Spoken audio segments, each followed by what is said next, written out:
All right. So today we have with us Barrister Sola Adekuoroye. He's a lawyer, he's a brand strategist, a graphic designer, content creator at Sheda House. So today we'll be discussing the importance and the necessity for each and every single person. Today our focus will be on people who are professional 9-to-5ers, employees, people who work in a company, professionals, corporates. Today we'll be discussing why it is important for people like this to start building personal brand through content creation and storytelling. So, Mr. Shola, why do you think it is important and necessary for an engineer, for instance, to start building brand storytelling? All right. Hi guys. So thank you for the question, Mr. Kayode. I believe that this one thing that unites all of us is the fact that we all want to have a better life for ourselves and we want to be better. And so I believe that if you actually want a better life, you have to connect with people and you have to put yourself out there. And so you find people especially people who do 9-to-5, it's difficult for them to put themselves out there because from Monday to Friday, they are always working.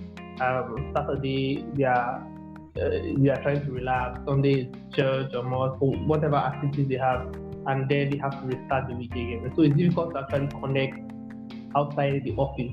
And these people actually want to, they need to connect with people. They need to meet people to be able to get better jobs, better offers, and better position themselves for opportunities. And so that is why I recommend every 9-to-5er should be on social media and should be positioning himself or herself for opportunities in his or her industry. And so, as you mentioned, for an engineer, for instance, who works at a particular company and he works at company A and he wants to work at company B, he can via social media connect with some of the staff at company B. He can even meet the manager of company B on a social media page, become friends with him, and on the basis of that, he has a leverage when there is a job interview. And so this is why every 9-to-5er needs to be on social media, and then to have a good time, to relax, meet people. Personally, I enjoy meeting people, and I think many others do too, but do not have the opportunity to do that.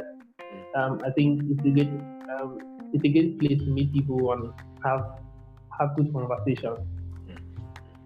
So, because again, platforms like LinkedIn, many people see it as a place to go get a job, and they get it all wrong. It is the first thing you want to get is not a job. The first thing you want to build is a network. You want to build connections. You want people who have never met you. You want them to be rooting for you. You want them to like you, to trust you. You want them to be able to put their name, say, no, this guy is good. We should hire him. I think I love that point. So now, let's talk practically now. How do you think somebody who, let's take another instance. Let's take, what other job do people do? Let's say a sales professional now.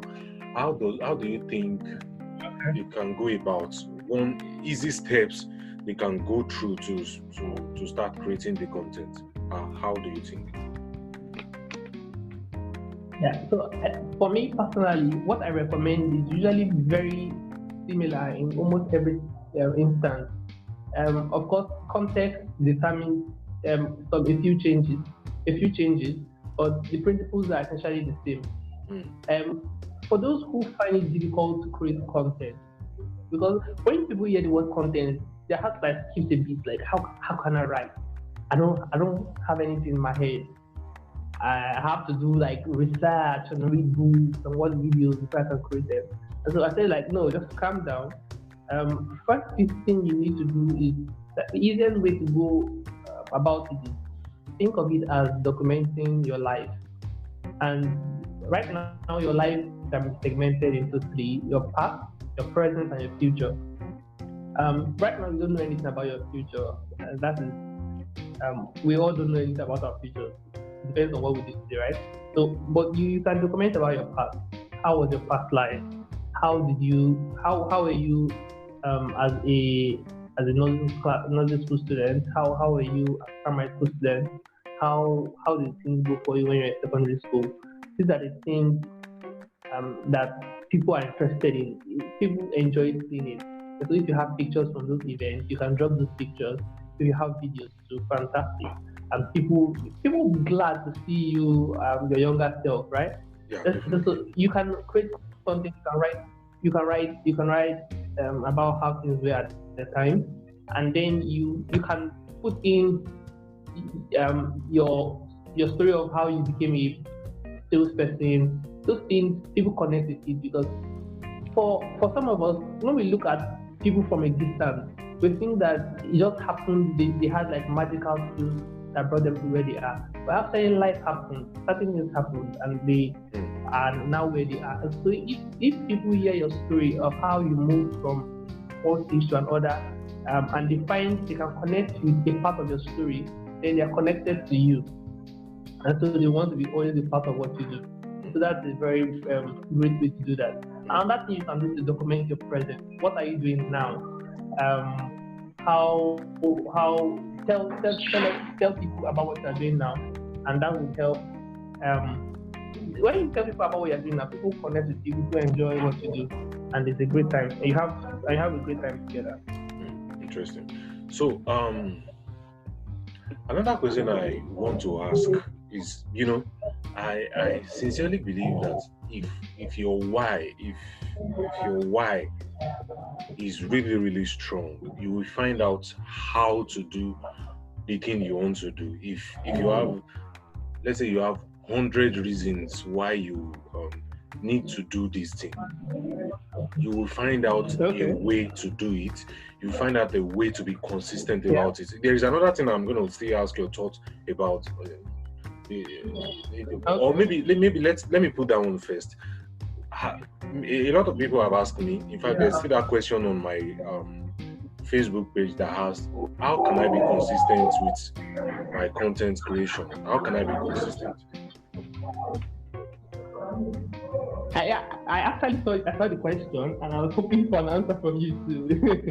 Okay. Okay. So, should I give it a go, or you give it a go first? So let me try. Okay. As I did it in like a fire. So I did something interesting with my Instagram, right? I told myself I was going to post every day at some point. That was like maybe 2 months ago. That's why I started. I made a post every day, and it was probably close to 2 months.